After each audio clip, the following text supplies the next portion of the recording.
안녕하십니까. 오늘 잠언 9장에 있는 말씀 읽도록 하겠습니다. 잠언, 구약성경 잠언 9장에 있는 말씀입니다.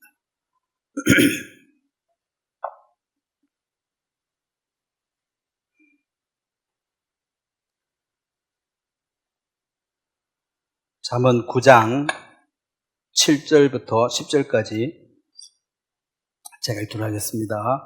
거만한 자를 징계하는 자는 도리어 능욕을 받고 악인을 책망하는 자는 도리어 험이 잡히느니라. 거만한 자를 책망하지 말라. 그가 너를 미워할까 두려우니라. 지혜 있는 자를 책망하라. 그가 너를 사랑하리라. 지혜 있는 자에게 교훈을 더하라. 그가 더욱 지혜로워질 것이요 의로운 사람을 가르치라. 그의 학식이 더하리라.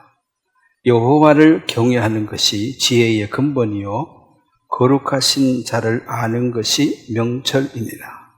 거기까지 읽겠습니다. 제가 한번 기도드리겠습니다. 하나님 아버지, 오늘도 주께서 우리를 세상에서 불러내어 이 교회 안에 모아주시고 또 함께 주의 사랑을, 주의 은혜를 찬양하고 영광을 돌렸습니다. 우리가 주님 나라에 갔을 때 더 좋은 찬송으로 주님께 영원히 영광을 돌린다고 했습니다. 이 땅에 육체가 있는 관계로 원망과 불평이 잠시 일어날 때가 있지만 주께서 우리 마음에 원망과 불평을 오래 두지 아니하시고 또 새 마음으로 바꾸시고 주님께 감사하며 주의 받은 사랑에 또 영광을 돌릴 수 있도록 우리의 삶을 축복해 주시고 아직 이 귀한 주님을 알지 못하고 어리석음 속에 빠져있는 이 세상 사람들에게 세상의 빛으로서 그 어둠에 속한 사람들에게 등대의 역할로 주님을 소개하는 인도하는 도구로 저들을 사용해 주시고 우리가 하는 말 속에 우리가 살아가는 삶 속에 주께서 우리를 도구로 삼으시고 항상 일해 주실 걸 믿고 또 감사를 드립니다. 우리에게 부져진 자들에게 정확하게 주의 복음을 증거하며 또 주의 말씀을 증거해서 그들이 이 생명의 말씀을 받아들여 새로운 사람으로 거듭나는 놀라운 역사도 일으켜 주시기 바랍니다. 오늘 이제 말씀을 시작합니다. 성령께서 우리 마음에 친히 말씀해 주시고 또 교훈해 주시기를 바랍니다. 감사를 드리고 예수님의 이름으로 기도드렸습니다. 아멘. 오늘은 지혜의 근본이라는 제목으로 말씀을 전하려고 합니다. 이제 세상 사람들이 지혜롭다 이렇게 말하는 것은 지식이 풍부하고 기술이 뛰어나가지고 크게 성공한 사람을 지혜롭다 그러죠. 지금 일론 머스크처럼 우주 여행 그런 걸 지금 현실로 하려고 노력하고 있는 사람인데 대단한 지식이 있는 건 사실이고 또 성공했죠. 부자라 하더라고. 그런 사람을 이제 참 지혜롭네. 그러면 이제 성경에서는 지혜를 뭐라 그러냐면은 많은 지식을 안다고 지혜롭다고 말하지 않고 하나님을 알고 예수님을 알고 그 뜻에 순종하는 사람은 참 지혜롭게 사는 사람이다. 전혀 달라요. 세상 말로 헛똑똑이 그런 말 하죠. 똑똑하긴 똑똑한데 실제로 나중에 보니까 별로 남는 게 없는 사람. 그래서 이제 세상의 지식은 분명히 이 땅에 살아가는데 유익합니다. 정보가 있는 사람은 돈을 벌 수도 있고 성공할 수도 있는데 결국 인생을 주님이 그리 길게 주지 아니하시고 어떤 이제 세상의 사람들은 인생을 소풍과 같다. 소풍을 와서 하루 놀다가 해지면 집으로 돌아가는 게 그게 소풍 오는 게 태어난 거고 집으로 돌아간 게 죽는 거예요. 그럼 하루 소풍을 어떻게 보내야 되느냐? 즐겁게 보내다가 가는 게 최고 좋지. 뭐 소풍 가가지고 뭐 싸우고 그렇게 시간 하루 종일 보내면은 그 시간 낭비잖아요. 그래서 세월을 이제 아끼라고 성경이 얘기하는 이것도 우리가 주님을 사랑하고 주님을 찬양하는데 이 시간을 쓰기에도 모자라는데 쓸데없는 일에 뭐 싸우거나 화를 내거나 그런데 시간을 다 써버린다면 참 아깝다는 거죠. 소풍 오랜만에 와가지고 하루 종일 누구하고 싸우다가 집에 돌아가면 그 소풍 간 의미가 없는 거죠. 인생이 길지도 않는데 뭐 천년이 하루 같고 그러면은 사실은 하루 소풍 한 것도 우리 천년도 못 사니까 하루도 안 되는 거지. 잠깐 왔다가 가는 게 인생인데 너무 크게 그게 목적을 둘 필요가 없습니다. 뭐 내가 살았을 때 뭐 세계 여행을 했고 뭐 달나라 갔다 왔고 뭐 그런 게 이 인간이 태어났을 때 이미 죽는다는 것이 기본값인데 사실은 죽음 얘기를 잘 안 하죠. 기본적으로 죽는다는 걸 전제하고 지금 사는 거예요. 근데 죽으면 어떻게 되지? 다 의미가 없죠. 뭐 달나라 갔다 오든 뭐 어디 갔다 오든 뭐 죽었는데 그게 뭔 상관이 있냐는 거죠. 근데 세상에 살 동안에는 막 비교해가지고 나는 뭐 유럽도 한번 못 갔다 오고 달나라도 한번 못 갔다 오고 이런 거 비교해가지고 괜히 이제 짜증나는 거야. 근데 그 쓸데없는 비교할 필요가 없습니다. 뭐 여행 많이 다니는 것도 좋지만은 확실한 건 집 떠나면 고생입니다. 자기 집이 제일 편해. 확실한 거는 집 떠나면 고생이다. 그건 아무리 좋은 데 가도 집 떠나는 순간 고생이에요. 그래도 고생도 좋아서 하니까, 자기가 좋아서 하니까 그냥 말 안 할 뿐이지 고생이 많아.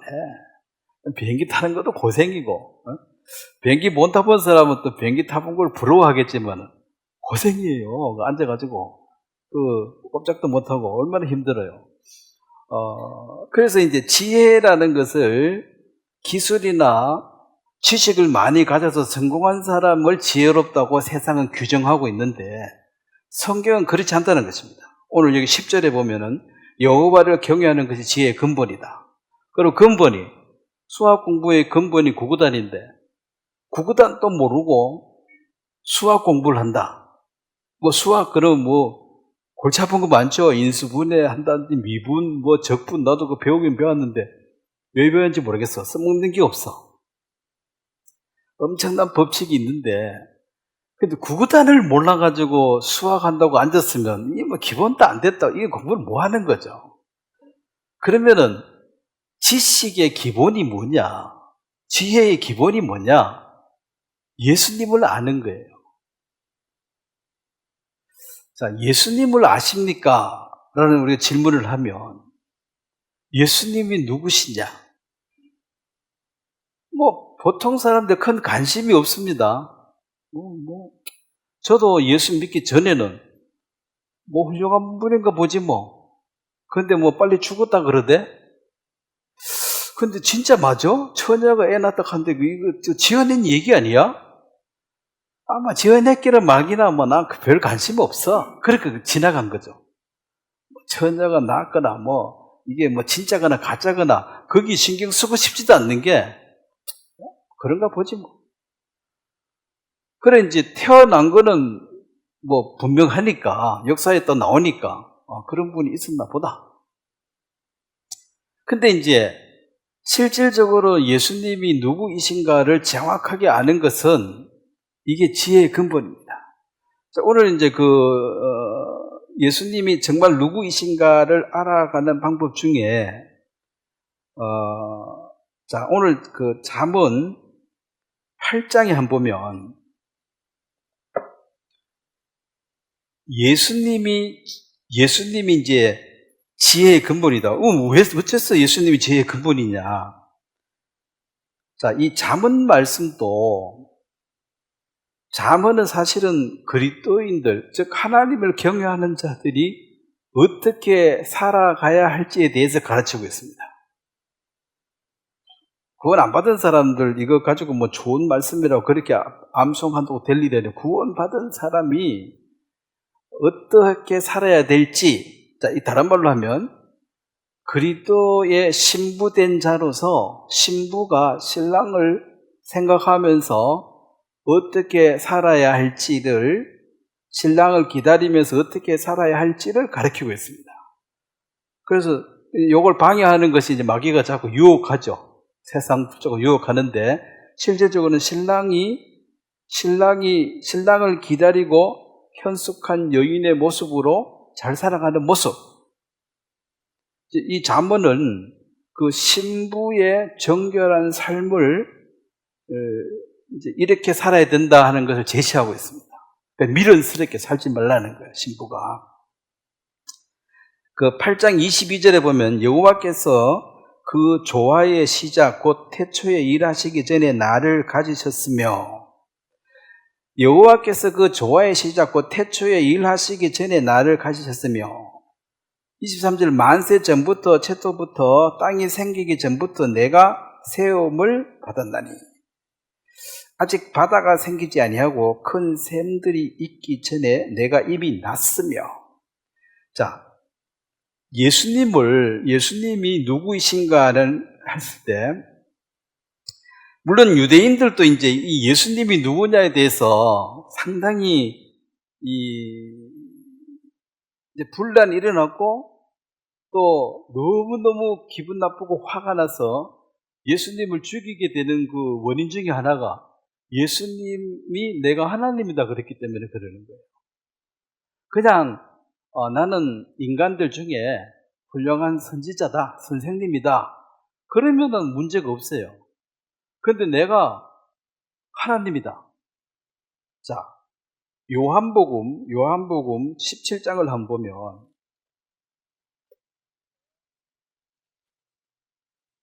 우리가 예수님을 정확하게 이 세상 사람들은 거의 이거 모르고 있습니다.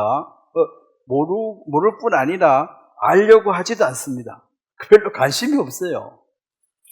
예수 어쨌단 말이야 하고 관심이 없어요. 살기 바빠가지고. 자기 좋아하는 데 관심이 있죠. 17장 5절에 보면, 자, 17장 3절부터 영생은 곧 유일하신 참 하나님과 그의 보내신 자 예수 그리스도를 아는 것입니다. 아버지께서 내게 하라고 주신 일을 내가 이루어 아버지를 이 세상에 여럿게 하셨사오니. 5절 말씀을 같이 한번 읽겠습니다. 시작. 아버지여, 창세 전에 내가 아버지와 함께 가졌던 영화로서 지금 또 아버지와 함께 나를 영화롭게 하옵소서. 자, 창세 전부터 있었다. 요 뒤에 보면은 아브라함보다 내가 먼저 있었다. 예수님이 그 말 했을 때 유대인들이, 야, 50도 안 된 것이 네가 어떻게 아브라함보다 먼저 태어났냐?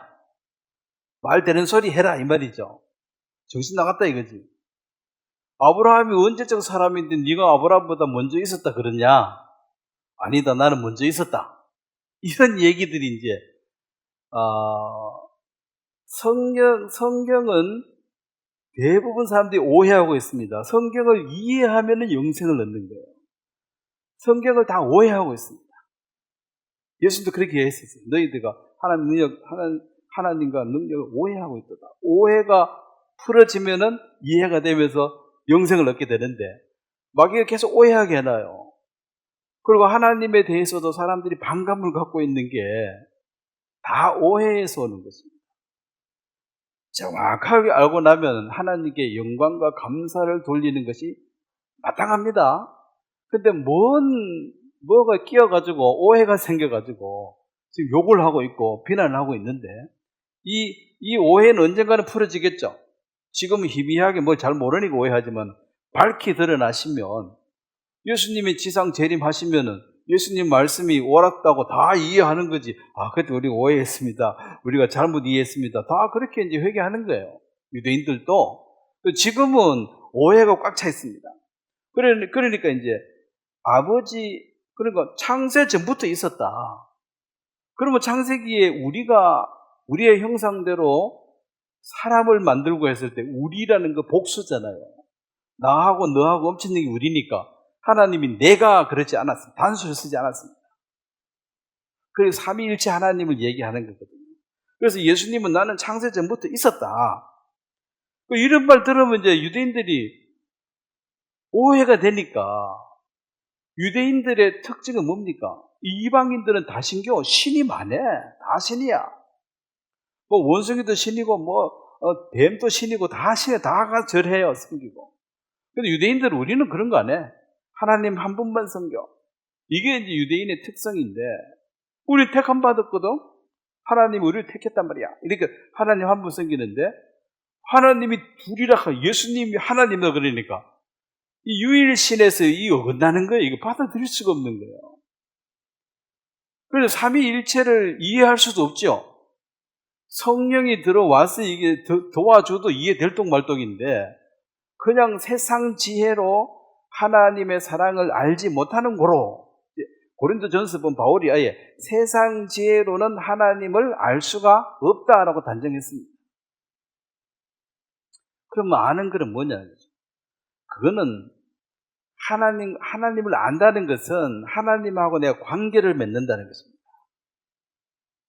관계를 맺어서 그냥 하나님은 하나님이고 나는 나고 이게 아니고 하나님하고 내 관계가 내 아버지가 됐다는 게 아는 거예요. 나는 그의 자녀가 되고 그냥 about 하나님에 대해서만이 아는 것. 자, 내가 세상에 유명한 사람에 대해서 책 보고 알 수가 있죠. 그럼 그 사람 알아 그러면은 그 사람에 대해서는 많이 알지. 공부했으니까. 그 사람은 모르지. 만난 적도 없는데. 그게 안다는 게 그 사람에 대해서 정보를 많이 갖고 있는 게 아는 게 아니에요. 무슨 관계냐는 건 너하고. 관계가 없지. 그럼 모르는 사람이죠. 모르는데 아는데 그거는 그 사람에 대한 정보와 지식을 네가 공부해서 배운 거고 만난 적도 없고 너하고 아무 상관도 없는데 그 하나님을 안다, 예수님을 안다 이것도 예수님 하나님 모르는 사람이 어디 있냐는 거죠. 상식을 가졌으면. 그렇지만은 너 진짜 알아? 만나봤어? 너하고 무슨 관계인데?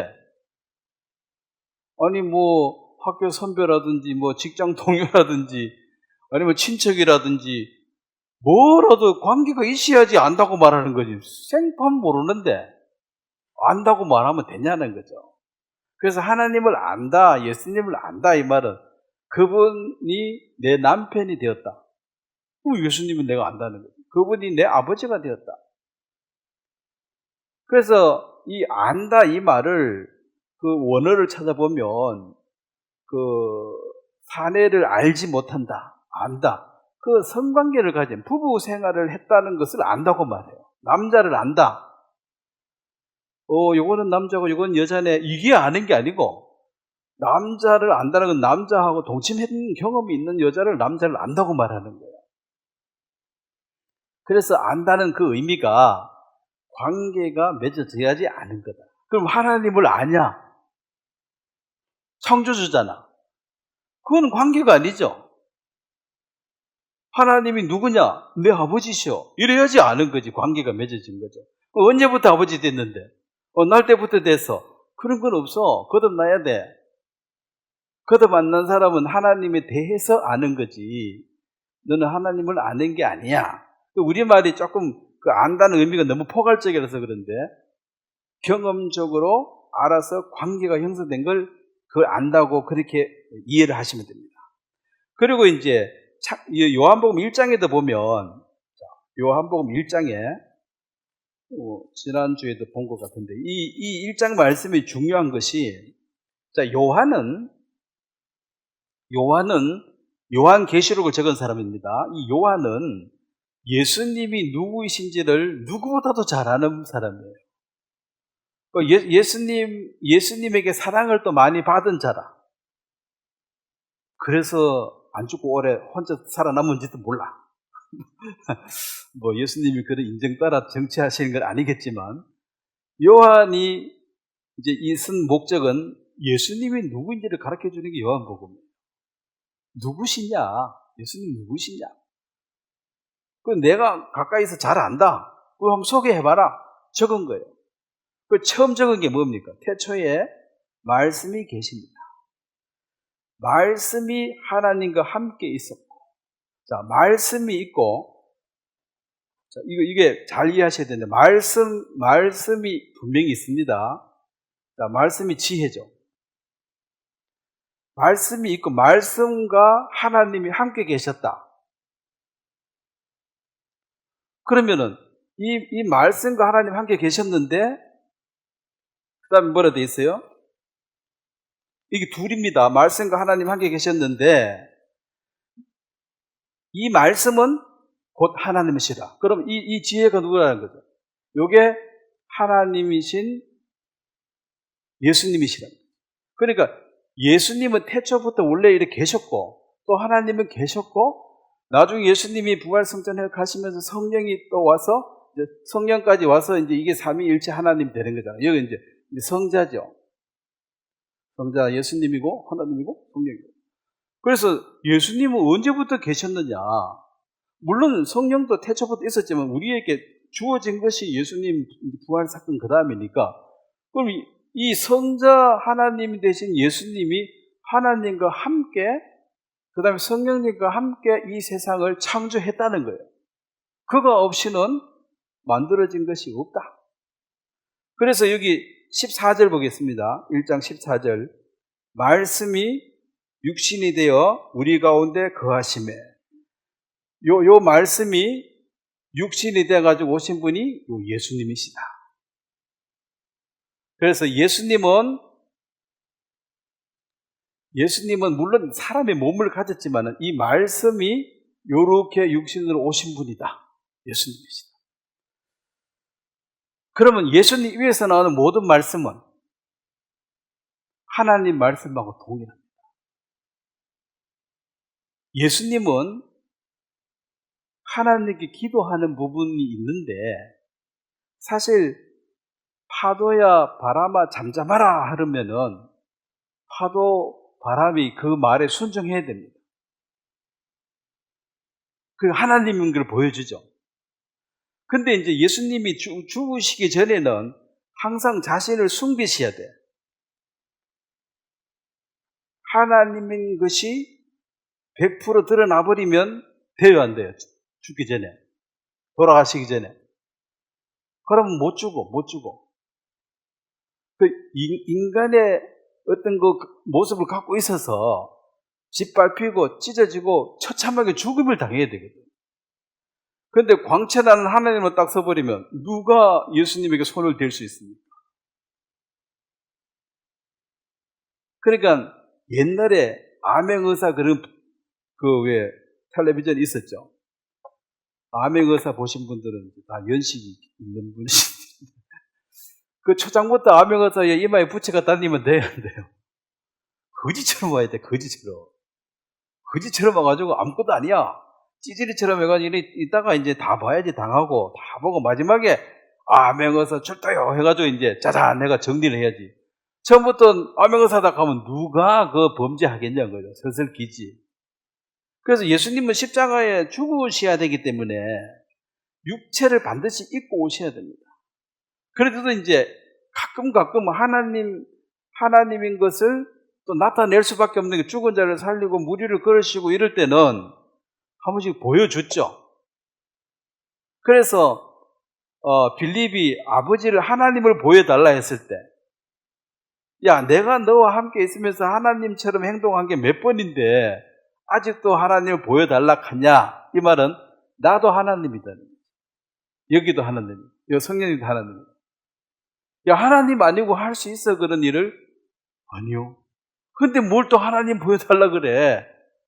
그 말이거든요. 그래서 예수님이 이 땅에 오셔가지고 이 지혜의 말씀이 육신이 되어갖고 이 육신을 통해서 다시 말씀을 드러내시는 분이에요. 그래서 항상 진실로 내게 이르노니. 그 예수님은 농담도 안 하셔요. 왜 농담하면 사람들이 또 혼자 농담도 잘못 오해하면 또 혼선이 생기니까 한 말씀 할 때마다 진실만 말씀하셔요. 그래서 말씀이 육신이 되어 왔고 이분 입에서 나는 모든 말씀은 바로 진리고 말씀이다. 그러면 예수님을 정확하게 아는 그것이 영생이 맞죠? 자, 지금 유대인들이 이 예수님을 알아요, 몰라요? 그래서 지금 고생하고 앞으로도 고생 더 해야 돼. 7년, 8년 동안 제대로 고생하셔야 돼. 지금 고생은 아무것도 아니야. 그때 비하면. 목숨 걸어야 됩니다. 은혜로 구원받는 거는 100% 공짜예요. 행위로 구원받는 거는 100% 행위입니다. 그럼 어떻게 해야 돼요? 예수님처럼 당하셔야 돼요. 그 등짝 다 파인 사진 한번 봤지요? 그것도 그래도 이 밑에 뭐 천연에 간 원래는 홀랑 벗겨가지고 그렇게 수치를 주고 최고로 수치심을 느끼고 최고로 고통스럽게 해서 다시는 반역을 해야 되겠다. 길을 꺾어버리기 위해서 십자가 형태를 만들었거든요. 그 예수님 때문에 만든 건 아니고 자기들을 통치하기 위해서 대들기만 해봐라. 똑바로 봐라. 이렇게 처리한다. 너 말 잘 들어. 대들기만 해봐. 너 죽여도 그냥 안 죽여. 각오해. 그래가지고 식민지 지배하는 하나의 방법이에요. 사람들 죽이는 방법이에요. 최고로 고통스럽고 최고로 잔인하고 최고로 끔찍하게 해서 아예 엄두를 못 내도록 아예 길을 꺾어버려야 되니까 한번 달라들기 시작하면 통치하기 어려우니까 그런 형태였습니다. 그걸 뭐 귀걸이하고 목걸이하고 그런 재료로 쓸 건 아니죠. 사실은 생각하기도 끔찍한 형태인데 물론 예수님이 그 십자가를 통해서 부활하셨기 때문에 그것이 가리워지는 거지 부활이 없다면은 뭐 얼마나 비참하고 처참하게 그래. 최고로 고통스럽고 최고로 잔인한 방법, 최고로 수치스러운 방법으로 주님은 돌아가셨는데 그 최고의 고통과 수치를 내가 받아야 할 것을 그분이 받으신 거예요. 내가 그렇게 찢어 죽일 만큼 악한 죄인이야, 하나님 앞에. 근데 그런 생각 안 하지. 내가 뭔 죄가 있냐고. 내가 뭔 죄가 있냐고. 그럼 예수님은 뭔 죄가 없는데 왜 그래 돌아가세요? 우리 죄를 대신 갚으신 거예요. 그 은혜로 내가 구원을 받았다 이 말은 누군가가 그 값을 냈다는 것입니다. 내가 짬뽕 한 그릇 얻어먹어도 공짜로 먹었다 이 말은 누구는 한 그릇 먹고 두 그릇 값 낸 거죠. 공짜가 어디 있습니까? 누가 대신 내준 거지. 내 입장에서 공짜지. 나하고 같이 간 사람은 한 그릇 먹고 두 그릇 값 냈네? 이래 되는 거지. 두 그릇 값 낸 거죠. 정확하게 값을 내야 줍니다. 안 그러면 이 10원이라도 모자라면 한 그릇 안 줍니다. 그 죄값을 받으셨으니까 나는 공짜처럼 여겨지는 거지. 그랬으면은 그 공짜다 하고 좋아할 게 아니라 대신 돈 내준 사람한테 고맙다 해야 돼요, 안 해야 돼요? 고맙다 해야지. 그러면 좋은 집을 하나 사줬어. 나는 공짜로 받았네? 그래, 공짜가 어디 있냐는 거지. 누군가가 돈을 내준 거지. 공짜라고 그냥 가치 없는 게 아니에요. 누군가가 지불한 것입니다. 그럼 누가 집 한 채 사줬으면 평생 감사하다 그래야 될 거 아니에요. 그 집에 사는 동안은. 그럼 우리에게 영생을 주신 주님을 항상 기뻐하고 찬양하라 그러는데 뭐라고 항상 해야 되나 한 번만 하면 되지. 이게 교만한 거죠, 사실. 그래 가치 없는 것이냐. 이 큰 구원이 등한히 여기면 되겠느냐 그랬죠. 죽을 때까지 감사해도 부족합니다. 그래서 어떻게 해야 돼요? 천국 가서 영원히 해야 돼요. 근데 원망 불평하고 이런 사람들은 아주 오해한 거죠. 모르니까 이제 넘어가는 거지만 제대로 알고는 그렇게 할 수가 없습니다. 그래서 이 주님은 결국 이 땅에 오셔서 입을 통해서 이제 말씀을 하시는데 주님의 그 말씀 한마디 한마디를 하나님의 말씀으로 받아들인 사람들은 하나님을 제대로 인식하고 이해한 사람이고 받아들인 사람이고 그렇지 못한 사람들은 마귀에게 속해가지고 그것을 농담으로 여기고 비웃고 조롱하고 그렇게 살고 있습니다. 그런 게 어디 있냐 하면서 말도 안 되는 소리 하지 마라 그러고 그런 소리 하려면 우리 집에 오지 마라 하고 이제 니하고 친구 안 할란다 하면서 멀쩡한 줄 알 때면 알고 보니까 이상한 사람이네. 그 욕해요 안 해요? 앞에서 안 하면 뒤에서 욕하고 있습니다. 그렇게 알고 사셔야 돼요. 저 사람 나 효과가 있구나. 정상인 줄 알았더니 영 아니네. 영 맛이 갔네. 이렇게 이제 자기끼리 수근수근하고 그래요. 왜냐하면은 주님의 말씀을 우리가 받아서 그 말씀을 그대로 증거하는 사람이거든요. 내가 뭐 더하고 보탠 게 없잖아요. 그건 주의 말씀을 그렇게 비웃고 있는 것입니다. 고린도전서 1장을 한번 보겠습니다. 바울은 정확하게 하나님의 비밀인 그리스도의 비밀인 교회, 이게 신부들이죠. 정확했죠. 근데 이제 1장 24절입니다. 고린도전서 1장 24절 제가 읽겠습니다. 오직 부르심을 받은 자들에게는 유대인이나 헬라인이나 그리스도는 하나님의 능력이요 하나님의 지혜니라. 자, 하나님 모든 지혜가 누구 입을 통해서 나와야 돼요, 지금? 예수님 입에서 다 나오는 게 하나님의 지혜예요. 그러면은 사실 공부를 하려면 예수님의 입에서 무슨 말씀을 하셨는가를 귀를 쫑긋해서 잘 들으셔야 돼. 그래서 예수님이 모든 사람은 거듭나야 된다 그러면은 거듭나야 되는구나 이렇게 생각해야 돼요. 거듭나지 않으면 하늘나라에 볼 수도 없고 갈 수도 없다. 아이고 반드시 나야 되는구나. 언제 거듭났어요? 안 났는데요. 거듭난다는 얘기 들었죠. 왜 안 났어? 거듭난 게 뭐예요? 별로 바빠가지고. 그러니까 예수님이 거듭나라는 말씀을 진실로 앞에 붙여가 했잖아요. 그러면 다시 한번 태어난 그 날이 없는 사람은 이걸 심각하게 받아들여야 된다는 거죠.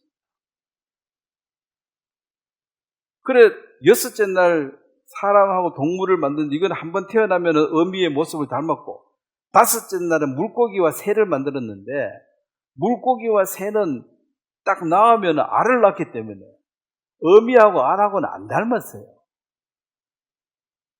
한 번 더 태어나야지 닮습니다. 그래서 하나님 이분을 그렇게 분류한 거예요. 뭐 거듭난 게 모르겠네 이렇게 말하는 사람이 있을까봐 야, 네 눈에 보이는 게 전부 거듭난 것들인데 뼈가리 봤어 안 봤어? 봤죠? 그 날 때 뼈가리를 낳냐? 아니요, 달걀을 낳죠. 그래 다시 태어났잖아 2번. 그게 거듭나는 거야.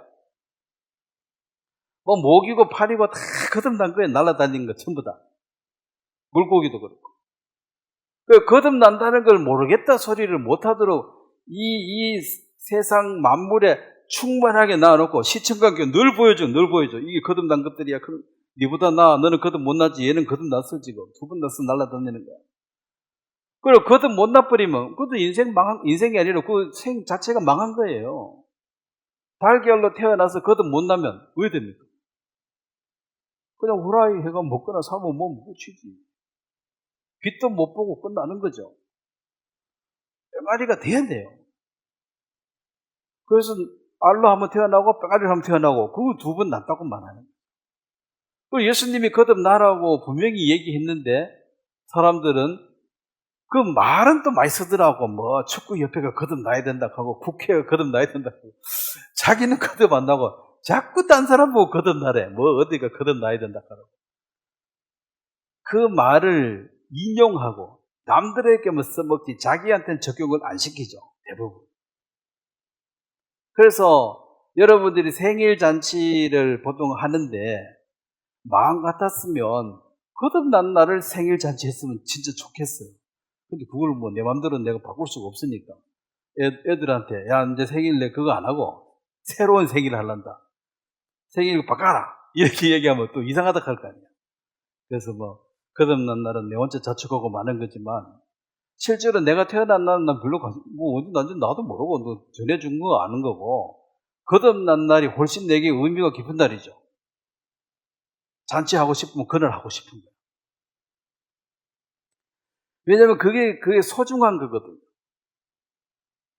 그 거듭난 사람을 그리스도의 신부고 한 몸이라 그랬거든.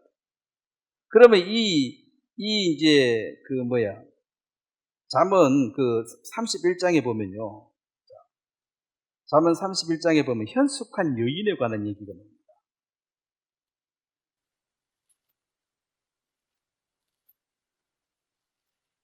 그러니까 신랑 그리스도가 신부이랑 우리는 우리가 신부니까 여인이 맞죠. 현숙한 여인이 어떻게 살아야 되느냐.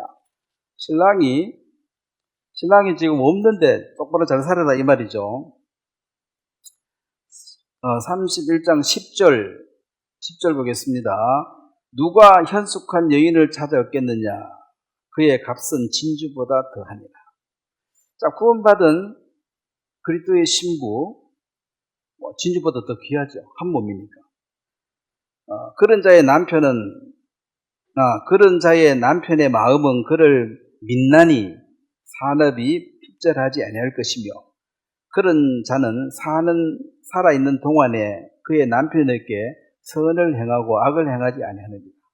그는 양털과 삶을 구하여 부지런히 손으로 일하며 상인의 배와 같아서 먼 데서 양식을 가져오며 밤이 새기 전에 일어나서 자기 집안 사람들에게 음식을 나누어주며 여종들에게 일을 정하여 맡기며 밭을 살펴보고 사며 자기의 손으로 번 것을 가지고 포도원을 일구며 힘있게 허리를 묶으며 자기의 팔을 강하게 하며 자기의 장사가 잘 되는 줄 깨닫고 밤에 등불을 끄지 아니하며 손으로 손뭉치를 들고 손가락으로 가락을 잡으며 그는 공고한 자에게 손을 펴며 궁핍한 자를 위하여 손을 내밀며 자기 집 사람들을 다 홍색 옷을 입혔으므로 눈이 와도 그는 자기 집 사람들을 위하여 염려하지 아니하며 그는 자기를 위하여 아름다운 이불을 지으며 세마포와 자색 옷을 입으며 그의 남편은 그 땅의 장로들과 함께 성문에 앉으며 사람들 인정을 받으며 그는 배로 옷을 지어 팔며 띠를 만들어 상인들에게 맡기며 능력과 종기로 옷을 삼고 후일을 웃으며 입을 열어 지혜를 베풀고 그의 혀로 인하여 법을 말하며 자기의 집안 일을 보살피고 게을리 얻은 양식을 먹지 아니하나니 그의 자식들이 일어나 감사하며 그의 남편은 칭찬하기를 덕행 있는 여자가 많으니 그대는 모든 여자보다 뛰어나도다 하느니라. 자, 이에 이제 신부가 이렇게 부지런하고 성실하게 잘 살아가고 있는 모습, 이게 구원받은 사람들이 이래 살아라 이 말입니다. 그래서 이 잠언 전체는 신부로서 정결된 삶을 어떻게 살아야 할지를 가르치고 있는 것입니다. 구원을 받으라가 제일 중요하고 구원받은 신부들은 정숙한 삶을 똑바로 잘 살아라. 그게 제일 중요하죠. 그래서 신랑이 없는 사람들은 신랑에 대해서 메인 법이 없으니까 마음대로 살면 되죠. 근데 결혼한 사람은 이제 이 신랑만 주목해야 되는 거죠. 딴 남자 자꾸 쳐다보고 이렇게 하면 안 된다는 거죠. 두 마음 품어도 안 된다고 그랬습니다. 세상과 버타는 자들아 가늠한 줄 알지 못하느냐. 이 말이 신부로서 단정하지 못하다는 거죠. 자꾸 기웃기웃하면. 그 사람들이 우스갯소리를 하던데 버스나 지하철 딱 탔을 때 아가씨와 아줌마를 구별하는 법이 있대요. 아줌마는 옆을 쳐다보다가 그냥 한번 가만히 있고 이미 자기 신랑이 있으니까 쳐다볼 필요가 없고 아가씨들은 계속 두리번두리번 거죠. 내 신랑감이 어디에 있노 그런 거 찾는다고. 맞는지 모르겠어. 근데 요즘 아줌마들도 두리번두리번 하는 사람이 많대. 세상이 안 좋아져가지고 더 좋은 신랑이 없나 싶어. 그러면 안 된다는 거죠. 그래서 신부로서 정결한 삶을 사는 건 신랑만 바라보고 사는 거죠. 이제 세상에 남자는 없는 거죠. 신랑 하나 말고 나머지는 없는 것처럼 여겨야 되는 거죠. 그러면 우리가 주님을 마음으로 받아들이고 그분과 한 몸이 됐는데 자꾸 세상을 기웃기웃하면은 이게 이제 가난한 거 같다는 거지. 알아듣기 쉽게 그렇게 설명을 하는 거예요. 마음을 잘 지켜라. 자, 거기 보면 잠언 4장을 한번 보겠습니다. 잠언 4장에 보면 마음을 좀 이제 잘 지키라 얘기하는데, 사실은 우리가 하는 이 말도 그 마음에 있는 것이 입으로 나옵니다. 그 사람이 얘기를 계속 듣다 보면 그 사람이 뭔 생각하는지를 알 수가 있어요. 물론 뭐 농담하고 장난하고 이럴 때는 본심이 아니고, 보통 농담하고 장난 잘 치는 사람은 본심을 들키기 싫어가지고 아예 전을 치는 거야.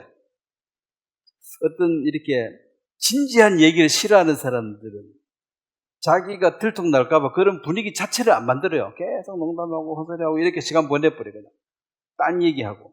근데 이제 진지하게 얘기하면 자기 마음에 이렇게 잡혀 나오거든. 그래서 이제 여기에 4장 23절 보면, 잠언 4장 23절을 같이 한번 읽겠습니다. 시작. 모든 지킬 만한 것 중에 더욱 내 마음을 지키라. 생명의 근원이 이에서 남이니라. 자, 그 다음에 잠언 23장 7절도 한번 보겠습니다. 마음이 중요하다. 잠언 23장 7절 한번 또 같이 읽겠습니다. 시작. 대저 그 마음의 생각이 어떠하면 그 위인도 그러한즉 그가 내게 먹고 마시라 할지라도 그의 마음은 너와 함께 하지 아니합니다. 여러분, 대저 그 마음의 생각이 어떠하면, 그 사람은 어때? 그 사람은 누구야? 이렇게 물었을 때 그 사람이라는 것은 뭐 얼굴, 뭐 옷, 뭐 이거 묻는 게 아니고, 요 안에 성격이, 인품이 어떠냐, 마음의 심보가 어떠냐, 그걸 묻는 거죠. 그러면 그 마음이 그 사람이에요. 그 마음에 갖고 있는 이 생각이 그 사람이야. 이게 그 말이거든요. 그 마음의 생각이 어떠하면 그 위인도 그러한 즉, 그 마음이 계속 예를 들어 돈 얘기만 계속 하고 있으면 이 사람은 돈에 관심이 아주 많은 사람이에요. 또 그 사람이 계속 여자 얘기만 계속 하고 있으면 여자한테 관심이 많은 사람인 거죠. 마음에 있는 게 자꾸 자기도 모르게 나오는 거니까. 그래서 마음을 지켜라.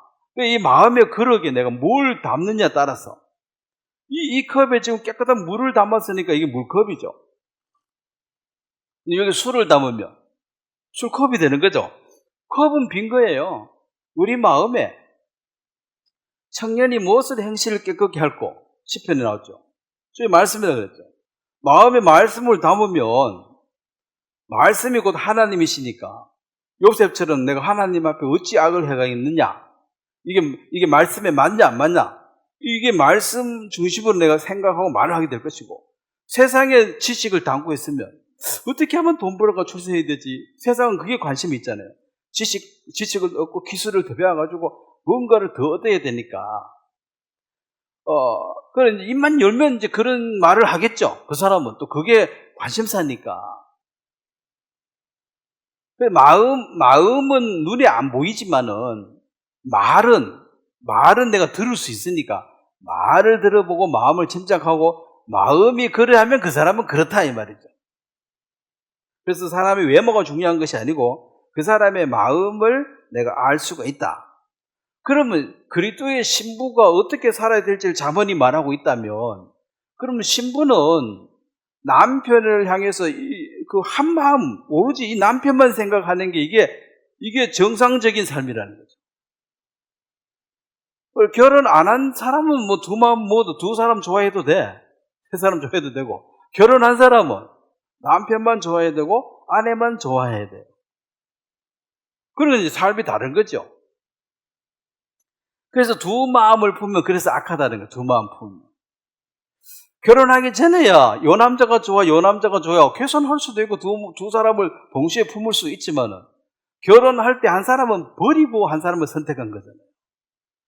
버렸는데 나중에 가서 다시 또 찾아오면 이제 불륜이라 가장 욕하는 게 왜 마음에 누구 품고 있냐는 거지. 나도 모르게 들어왔는데요. 그렇게 많아. 사랑이 죄인가요? 그리고 자기가 그러려고 그런 게 아니고, 저절로 그렇게 됐다는 거지. 근데 그 마음이 이미 불량스럽고 그 사람이 이제 행동으로 옮긴 건 시간 문제라는 거죠. 지금 눈을 피해가지고 언제든지 옮길 수 있다는 것입니다. 그 마음이 그러면 그 사람이 그런 거예요. 그래서 마음을 지켜야 되는데 이 마음이라는 것이 자꾸 흔들흔들 하니까 자꾸 두 마음이 생기고 세 마음이 생기니까 이제 신랑에 대해서 더 알고 신랑을 사랑하는 것이 가장 지혜로운 사람이다. 그래서 주님을 사랑하라. 하나님을 사랑하라. 그럼 하나님 말고 뭐 사랑하느냐? 그거 다 우상이라 그랬죠. 하나님보다 더 사랑하는 것. 그건 자기 자식도 안 됩니다. 그걸 하나님보다 더 사랑하면 다 우상이 되고 하나님 우상은 파괴하시죠. 그래서 하나님을 제일 사랑하고 그 다음에 이제 하나님 빼놓고 인간들 중에서 누가 제일 좋냐? 그럼 내 아들이 제일 좋다. 그거는 당연한 거죠. 너무 아들이 좋을 리가 없잖아요. 내 아들이 제일 좋다. 그걸 탓할 사람은 없어요. 그런데 하나님보다 더 좋아. 하나님 믿어봤자 뭐해? 내 아들이 내한테 잘해줄 텐데 그 아들 좀 있으면 날아갑니다. 왜냐하면 하나님은 그거 싫은 거죠. 그래서 우리가 마음을 잘해야 되는 것이 하나님도 시기하고 질투하신다는 것이 그 마음의 1번 자리는 하나님이라는 거죠. 그 1번 자리 때문에 망한 사람이 삼손이잖아요.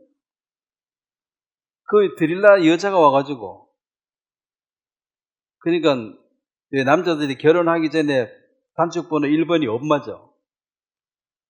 그러니까 결혼하면 1번이 누굽니까? 마누라를 바꾸죠. 그러면 이제 누가 더 좋아? 엄마가 더 좋아? 내가 더 좋아? 그럼 모르게 돼. 같이 살려면 누가 좋다고 해야 돼? 네가 더 좋다고 해야지 같이 살 거 아니에요. 엄마가 훨씬 더 좋대 그러면 그럼 뭐하러 결혼했는데 그거가 살아 이럴 거 아니에요. 물론 부모 그런 것보다는 바로 직접 대입할 수는 없지만은 어쨌든 1번을 차지하고 싶은 게 있다는 거예요. 1번.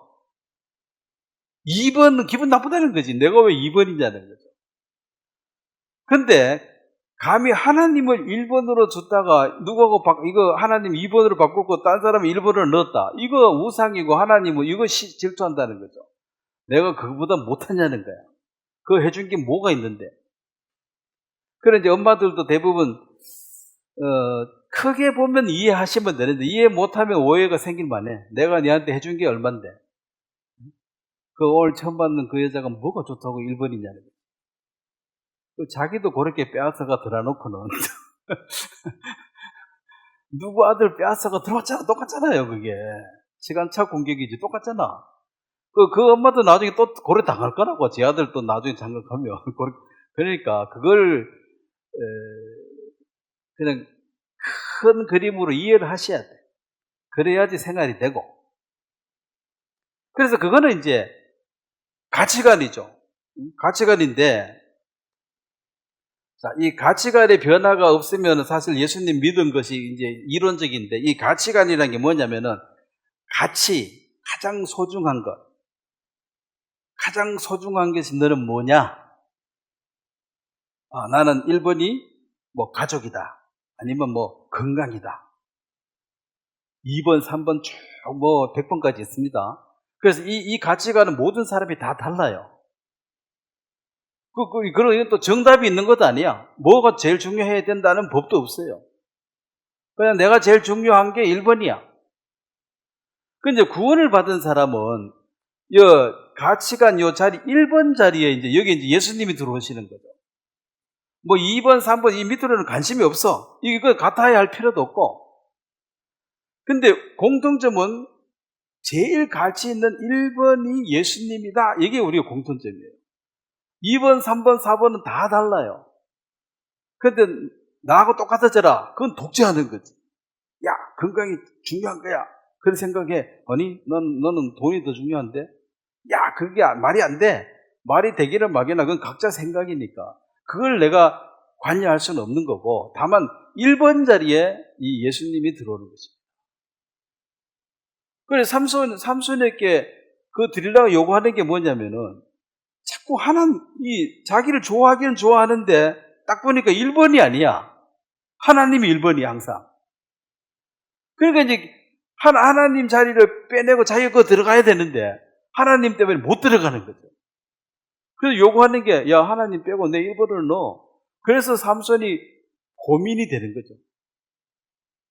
번뇌하고 갈등하고, 하나님 1번인데 이거 1번 안 해주면 이 여자가 이제 간락하니까, 이 여자가 좋은데 1번 안 해주면 간락하니까 이거 붙들긴 붙들어야 되고, 그렇다고 하나님을 2번으로 돌리기는 뭐 그렇고, 이렇게 갈등하다가 결국은 1번 자리 내줬죠. 네가 1번이다. 그래 좋다 그런 거죠. 그래서 결국은 그게 이제 사단이죠. 밀고 돌아가지고 죽이는 거지. 그래서 뭘 소중히 여겼던, 이거는 뭐 알 필요 없는 거고, 구원을 받은 사람은 예수님이 제일 중요하신 분이다라고 가치관이 바뀌어졌을 때, 아, 이 사람이 정말 거듭난 사람이구나. 거듭나지 못한 사람은요, 예수님이 1번을 안 옵니다. 말은 1번을 이렇게 해도 한참 밑에 있어. 일하는 거 보면, 일 처리한 순서 보면, 그죠? 물에 빠지면은 여자친구 그러자 엄마 먼저 건질래, 내 먼저 건질래, 그거 묻잖아요. 그럼 누구 먼저 건져야 돼요? 엄마 건지라. 그러면 같이 못 살아. 엄마는 살 만큼 살았으니까 뭐 가시도 되고 젊은 사람 건져야지. 네 건진다 해야 돼. 물론 나중에 자기도 늙어가지고 또 그 배신을 당하겠지만, 그게 이제 뭐가 중요하냐는 것은 그 다음 행동에 그게 영향을 미칩니다. 아니, 둘 다 똑같이 좋아해. 아니요, 하나를 먼저 건져야 되니까 더하고 덜 이제 차이가 나는 거지. 그러면은 그런 일 없으면 다 같이 좋아하면 되지. 근데 물에 빠져가지고 건져야 되는데 누구 먼저 건질 거냐? 똑같이가 아닌데 뭐 떨어져 있는데 왜 똑같이 건져? 그때 이제 딱 드러나는 거죠. 그래서 하나님 좋아, 세상이 좋아, 다 아이고 하나님 좋다 그래. 근데 막상 어떤 상황이 딱 펼쳐지면 아내 먼저 건지러 가는 거지. 엄마를 버리는 거지. 자, 그래서 그 변화가 일어났는데 왜 일어났느냐? 그 이제 성경적으로도 부모를 떠나 둘이 한 몸이 되었다. 그 한 몸이니까 그걸로 마음이 더 가는 게 맞습니다. 그래야지 그 가정이 돌아갑니다. 계속 엄마만 챙기고 엄마만 차고 앉았으면 집안이 돌아가겠습니까? 바쁜데. 둘이 열심히 해도 들똥말똥인데. 그래서 요 가치관의 변화를 줄 수 있는 이것이 실질적으로 내면의 변화가 일어났다고 말할 수가 있는 거예요. 그 사람의 마음이 그러면 그 사람이 그런 사람이라고 말하는, 의인이 똑같다. 그 마음이 안 바뀌면은 그냥 다 립 서비스지, 말로만 그냥 하나님 좋아요. 근데 실제로 보면은 안 좋아. 하나님보다 더 좋은 게 항상 있는 거죠. 자, 그래서 신부로서 어떠한 삶을 살아야 될지를 잠언이 현숙한 여인으로서 똑바로 살아라. 딴 사람 쳐다보는 것도 이거 현숙하지 못한 여자라는 거지. 집안 살림 열심히 해가지고 자식 잘 키우고 남편을 잘 되게 해주고, 이게 신부로서 마땅히 해야 된다. 그걸 지금 구원받는 우리에게 요구하는 거죠. 신랑을 사랑하고, 그 다음에 잠언에 게으르지 말라는 소리가 많습니다. 게을러가지고 육신이 게으른 사람은 집안이 좀 추잡스럽고, 생각이 게으른 사람은 마음이 정리가 안 됐으니까 마음이 나뉘어져가지고 하나님에게 집중적으로 뭘 못해요. 게을러가지고 뭐 정리가 안 돼 있어. 하나님 중심이 안 돼. 뭐가 중요한지도 잘 몰라. 그때 왔다 갔다 해요. 그래서 물론 육신도 부지런해야 돼. 집안도 깨끗하면 좋고, 그 집안은 조금 추접더라도 생각은 항상 정리를 딱 해가지고 이 중심이 흔들리지 않아야 됩니다. 근데 정리 안 된 사람이 어떻습니까? 자, 여기 보면은 시편 119편을 보겠습니다. 항상 두 마음을 품어요. 시편 119편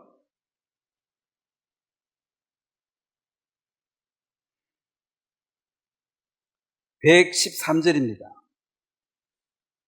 119편 113절 제가 읽겠습니다.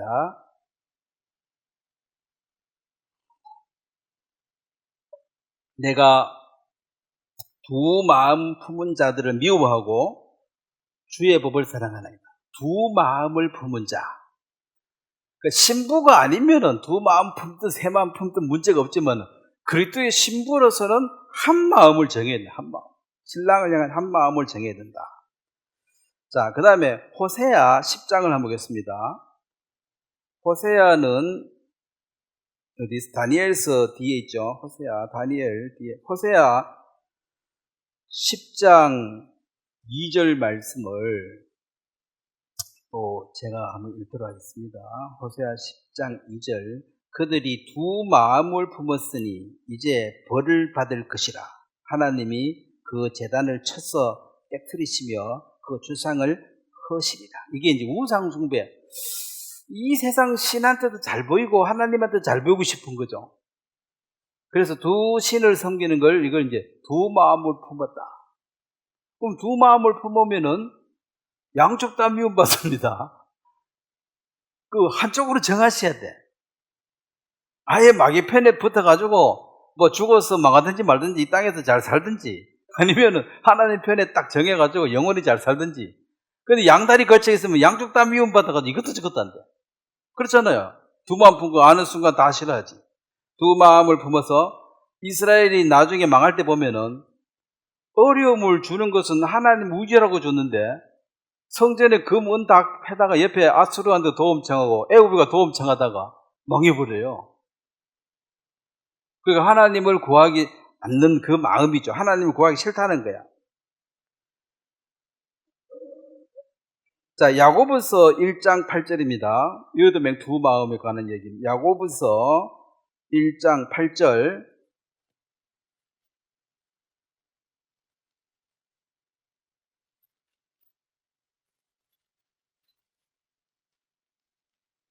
핵심 내용이 그리스도의 신부된 자로서 어떠한 삶을 살아야 할지에 대한 얘기를 계속하고 있는 거예요. 야고보서 1장 8절 한번 같이 읽겠습니다. 시작. 두 마음을 품어 모든 일에 정함이 없는 자로다. 두 마음. 결혼하려고 한 신부가 신랑 그 총각이 둘이가 좋은 거야. 한 사람은 인물이 좋고 한 사람은 돈이 많고. 이게 좋아 저게 좋아 이게 뭐 하나 정해야지 시집을 갈 거 아니에요. 못 정하면 시집 못 가는 거지. 정해야 돼. 그러면 결정하려고 하면 왜 어렵습니까? 하나를 버려야 돼. 둘 다 버리고 싶지 않아. 그래서 결정을 못 해요. 결정할 때 하나도 안 버리고 손에 하나도 안 보고 결정하려고 하니까 결정을 못 하는 거지. 반드시 잃는 것이 있습니다. 결정하면. 왜 둘 중에 하나인데 하나는 버려야지. 원수 짓는 거지. 그래서 이제 둘 다 좋다 해놓고 계속 있는데 이제 결혼 날짜는 다 오고 이게 하나 정해야 되는데 빨리 너 아니다 하고 보내야 되는데 둘 다 좋아. 이게 두 마음이죠. 결혼하고도 두 마음을 가지면 이건 더 안 되는 거지. 그렇잖아요. 구원받을 때도 마음을 정하셔야 구원받습니다. 그래서 구원을 받았는데 또 두 마음 먹으면 이거 더 안 좋은 거지. 신부로서 이거 음란한 거죠. 그리고 4장 8절도 보겠습니다. 야고보서 4장 8절. 또 한번 같이 읽도록 하겠습니다. 하나님을 가까이 하라. 그리하면 너희를 가까이 하시리라. 죄인들아 손을 깨끗게 하라. 두 마음을 품은 자들아 마음을 성결하게 하라. 자, 하나님을 가까이 하라. 즉 말씀을 가까이 해서 진짜 지혜가 뭐냐? 지식 플러스 기술 해가지고 성공해서 부자 되면 정말 지혜로운 사람이냐? 그래도 이제 죽음을 전제로 깔아야 되거든요. 죽으면 어떻게 되느냐는 거지. 망하는 거죠. 아무리 출세했건 뭐 부자 됐건 안 죽습니까? 다 죽어야 되잖아요. 그래서 우리가 매일 죽는 뉴스를 보고 있어요. 죽기 전에 뭐 네가 원리 둘이 막 싸우다가 같이 죽었어. 그 싸움도 의미가 없다는 거지. 그 싸우지 말고 예수님이나 찾지. 그 뭐 내가 오르면 뭐하고 네가 오르면 뭐하고 죽어버렸다. 그 이번에 지진 나서 많은 사람이 죽었죠. 그 사람들이 그걸 알았겠습니까? 그건 뭔 경고입니까, 하나님? 심판은 언제든지 임할 수 있다, 각인에게. 미루지 말라. 오늘 날 잡으면 오늘이 네가 심판받는 날이라. 심판받는다는 게 죽는 거예요. 그 살아있으면 심판은 계속 연기돼. 아직 심판 안 받아요. 죽는 순간 심판이야. 사람이 한 번 정하면 그 심판이 있으리라. 그러면은 내가 하나님 심판 언제 받을지 모르죠. 언제 죽을지 내가 모르니까. 근데 그게 수많은 사람들이 갑자기 팍 죽어버리는 거예요.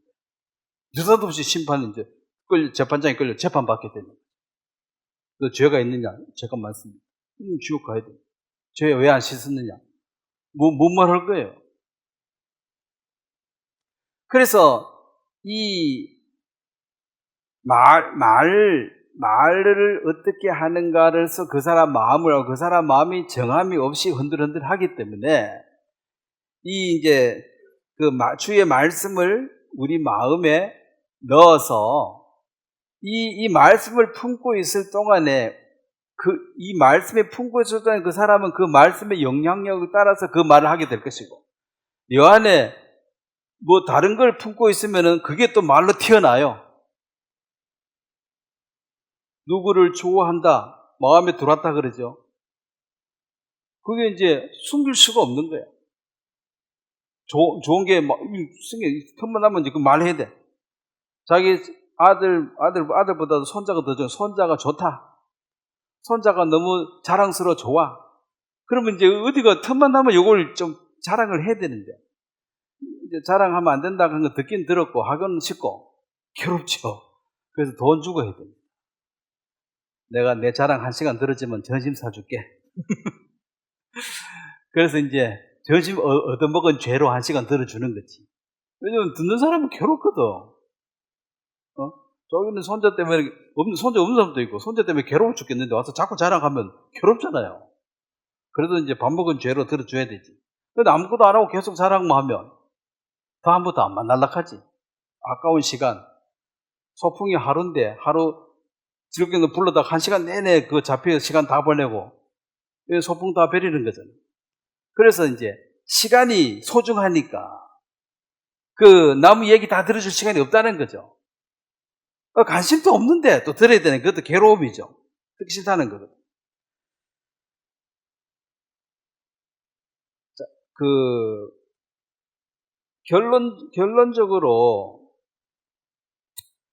하나님이 결국 이제 이 잠언을 통해서 겸손, 그 다음 겸손을 얘기합니다. 교만한 자는 패망의 선봉이다.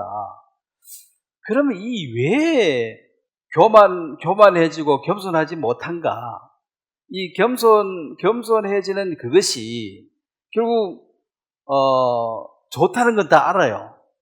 근데 마음이 나도 모르게 살살살 올라가지고 많이 교만해져 있는 게 빌립보서에 분명히 남을 나보다가 낮게 여기는 것이 이게 예수님 나는 겸손한 자다. 예수님 마음이 남을 나보다 낮게 여기라.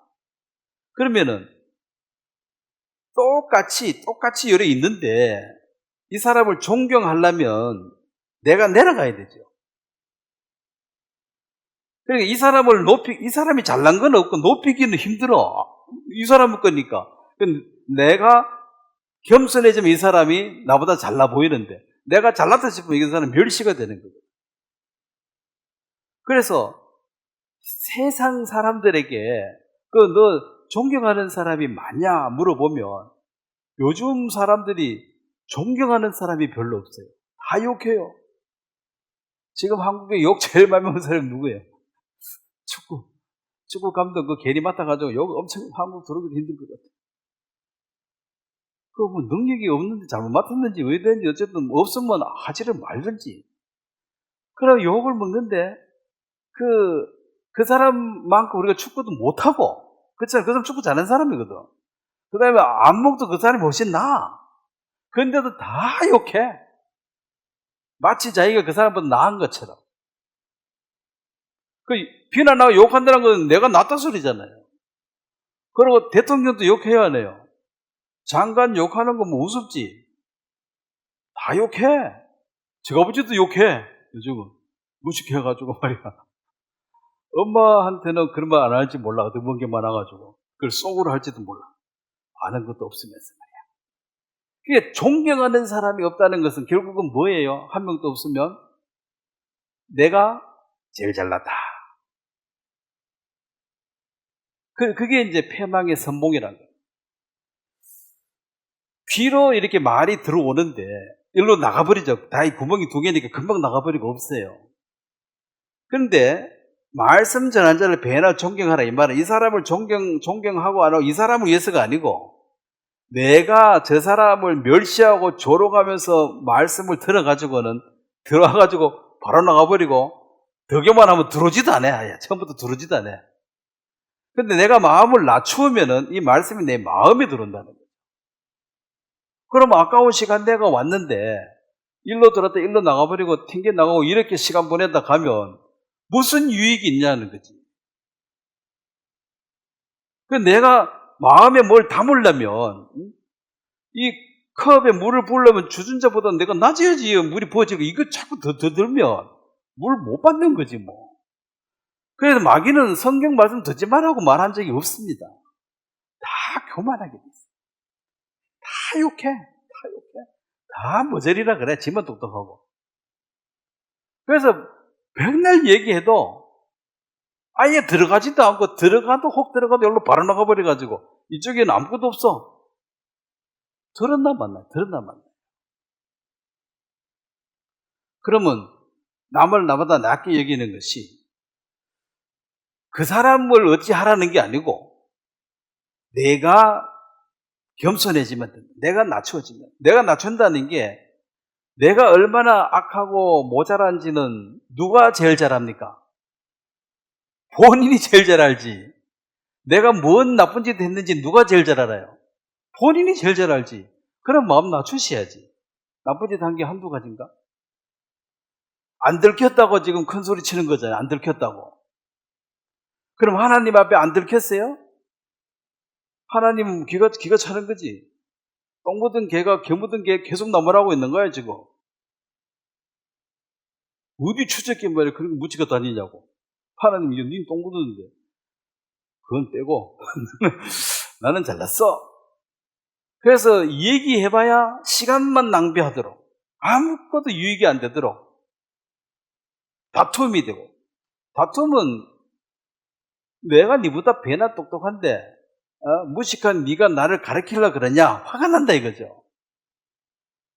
그래서 뭔 얘기하면 화가 나는 게 못난 게 어디 잘난 나를 가르치려고 하냐? 그래서 화가 나는 거예요. 듣고 싶지도 않는데 자꾸 얘기를 해. 왜 안 듣고 싶어요? 모자란 놈이 나한테 가르치려고 한다는 거지. 그리고 한국은 또 유교 사상이 있어가지고 나이도 어린 것이 말이야 가르치려고 한다.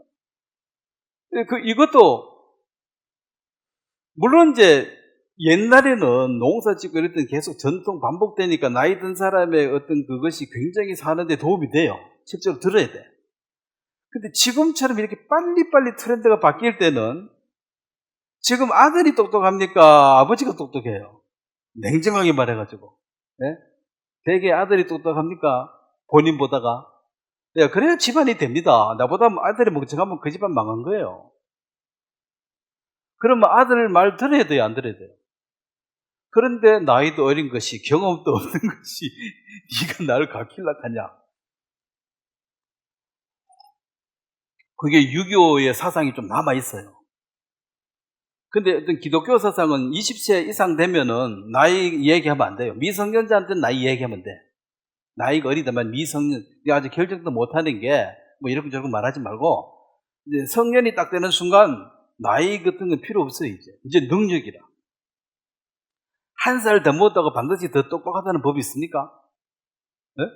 10살 더 먹었다고 더 똑똑하다는 법이 있냐는 거지. 천재들은 대학교도 미리 들어간 애도 있잖아. 10몇 살에 대학 졸업하고 이런 애도 있는데 그럼 너 나이도 어린 것이 네가 뭐 한다고? 이러면 니보다 많이 한다 이거죠. 그게 사실이거든. 그러니까 잘나고 위대한 사람 박사 뭐 이러면 내가 조금 꺾는데 요즘은 박사도 또 욕해. 박사 지가 다냐? 그러면서 존경하는 사람이 없어요. 옛날에는 그래도 아버지라도 좀 존경했는데 요즘 아버지도 별로 안 좋아하는 것 같아요. 우리 집만 그런 것 같아. 그런 거 몰라도. 이게 뭐 아버지 왜냐 비교해 볼 때 내 아버지보다 잘난 아버지가 너무 많아 이 세상에. 예? 아이고 우리 아버지니까 뭐 그렇지만 참 바꿀 수 있으면 누가 바꿨으면 좋겠는데 잘난 사람이 너무 많아. 존경하고 싶어도. 그래서 이제 그 겸손 하나님을 섬길 수 있느냐 없느냐를 그 측정하는 게 부모를 공경하라 그랬습니다. 그 부모 안에는 못 배운 부모도 있고 가난한 부모도 있고 조건이 없습니다. 부모를 공경해라. 이 성경 법이에요. 그러면은 부모보다 내가 많이 알고 똑똑하더라도 그런 거하고 상관없이 부모 앞에 네가 마음을 낮추어라. 못하겠는데? 여기 지금 이 세상 구조에 못하겠는데? 부모가 무슨 얘기하면은 절대로 안 받아들이는 게 하지도 못하는 게 뭐 잔소리 하네. 뭐 이런 식이라. 그러면은 성경 얘기해도 마찬가지죠. 야, 나보다 몇 배 훌륭하신 분이 이렇게 말하면 내가 들어야지 이게 아니고 하지도 못하는데 또 뭐 성경이 저런 얘기 뭘 했었나? 이거 지겨워. 근데 이런 얘기하면 이름 집구석에 다음부터 안 해야 되겠네? 이런 식으로. 그러니까 이게 무시해버린 거죠. 어떤 얘기를 해도 교만한 사람은 들어가질 않습니다. 그래서 거만한 자에게 말하지 말라는 것, 사이가 더 안 좋아져. 좀 기다리셔야 돼. 마음 낮아질 때까지. 마음 낮아진 건 뭡니까? 뭐 죽을 병이 걸리든지 뭐 문제가 생기면은 아이고 뭐 어떻게 하면 됩니까? 그거 뭐 나올지 몰라도 보통은 낮추기가 어려워요. 그러면 이제 진짜 빛 대신 하나님 앞에 딱 서면은 자기의 추접하고 드러나가지고 마음을 낮췄는데 또 빛 앞에는 안 나가. 눈이 부셔 안 나가. 어둠에서 대장질하는 거죠. 뭐 세상에서 내가 잘났고. 그래서 말씀 앞에 서서 자신을 낮출 수 있는 그것이 그 교만한 사람들은 감사치도 않고 교만한 사람들은 하나님을 찾지도 않습니다. 왜냐하면 자기가 제일 잘났는데 뭐 자기 방법대로 다 하면 되는데 하나님 찾을 이유가 없죠. 그래서 교만한 사람의 특징은 감사치도 않고 그 어려움이 와도 하나님을 구하지 않는다. 다 세상적 방법을 선택해버립니다. 그것이 호세아 말씀을 10절에 보면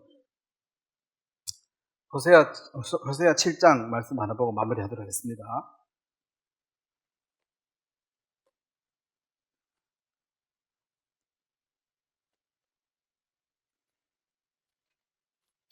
호세아는 다니엘서 뒤에 있고 호세아 7장 10절 한번 같이 읽도록 하겠습니다. 시작. 이스라엘의 교만은 그 얼굴에 드러났나니 그들이 이 모든 일을 당하여도 그들의 하나님 여호와께로 돌아오지 아니하며 구하지도 아니하였다. 자, 교만은 하나님을 구하지 않는 것입니다. 우리가 자주 찾았던 말씀 히스기야 왕이 그 하나님 베푼 은혜에 감사치도 않고 이 말도 있죠. 감사치도 않는다. 그래 감사치 않고 구하지도 않는 이 마음이 교만한 마음입니다. 그러면은 감사할 게 없느냐? 구할 게 없느냐? 있지요. 그래서 말씀과 기도를 한다는 것이 이제 물론 기도를 안 해도 하나님 다 알고 있어요. 우리가 뭐 필요한지 다 알아요. 어쩌면 뭐 다 아는 말로 구하놓고 하죠. 그리고 내가 이제 하나님 이거 감사합니다 이렇게 말하는 이것이 입으로 시인하는 것이 하나님하고 교통하는 것이 하나님은 내 마음이 열렸다는 소리예요. 뭐가 닫혀 있으면 말 안 해. 감사한 것도 없고 구할 것도 없고 뭐 니는 니고 나는 나고 뭐 각자 사는 거지 뭐. 한 집에 살아도 마음 닦이면 말을 안 해요. 할 말이 없어. 또 말해봐야 서로 또 더 안 좋아져. 말 안 하는 게 그나마 현상 유지라도 하는 법이야. 왜 말 안 하노? 말하면 더 안 좋아지는데. 그냥 현상 유지. 그게 이제 닫혀져 있다는 소리예요.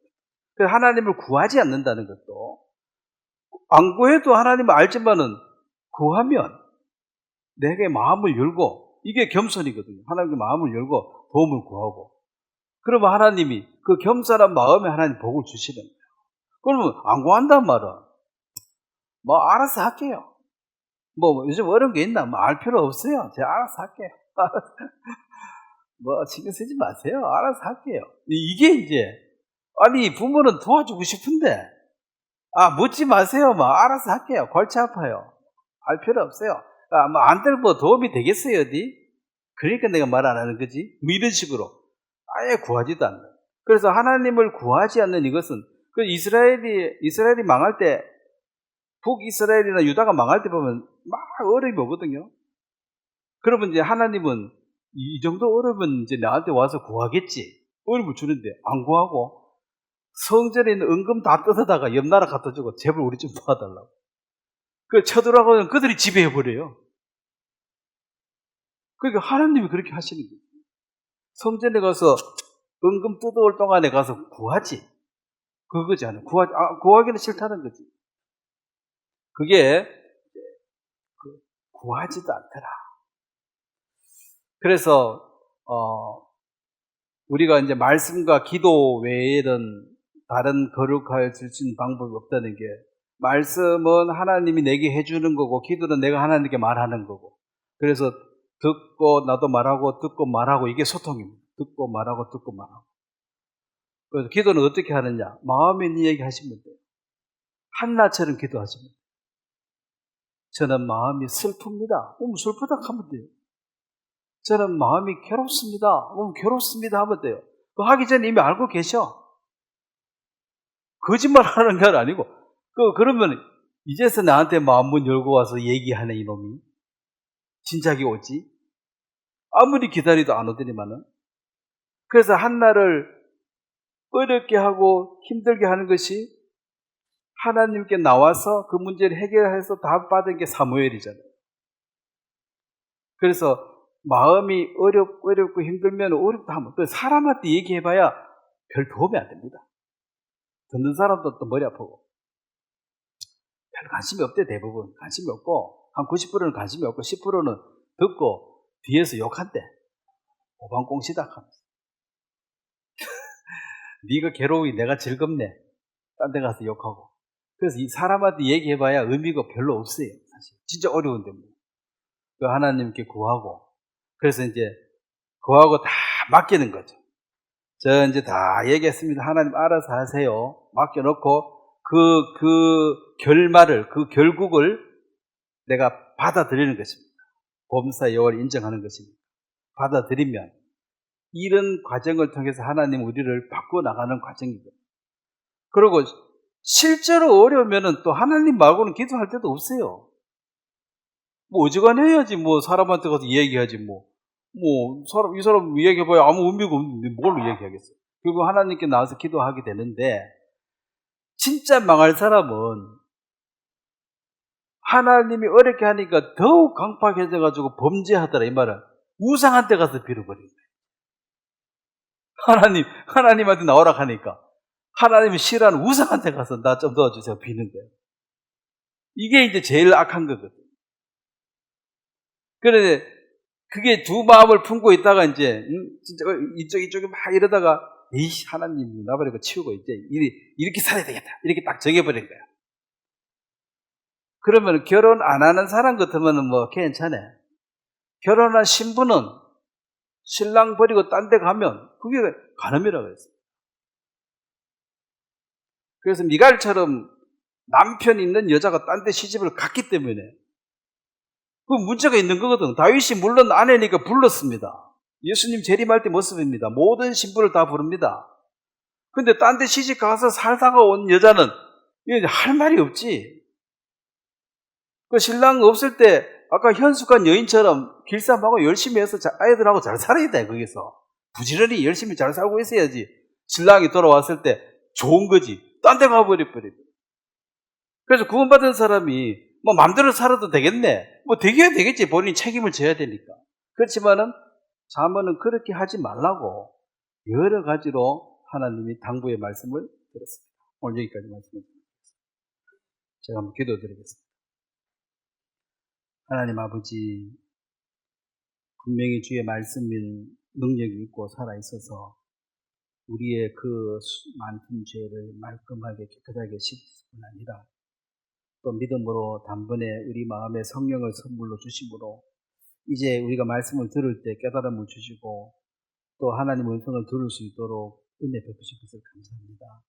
우리가 어떠한 삶을 살아야 할지를 구체적으로 주님이 말씀해 주시고 또 우리가 그 행함으로 주의 말씀이 마음에 이루어짐을 열매로 나타낼 수 있도록 도와주시기 되기를 바랍니다. 이 마지막 시대에 두 마음, 흔들리는 마음을 버리시며 정한 마음을 주셔서 그리스도를 더욱더 깊고 넓게 알아서 그 주의 사랑 안에서 참된 평강을 누릴 수 있도록 축복해 주시길 바랍니다. 감사를 드립니다. 예수님의 이름으로 기도드렸습니다. 네. 수고하셨습니다.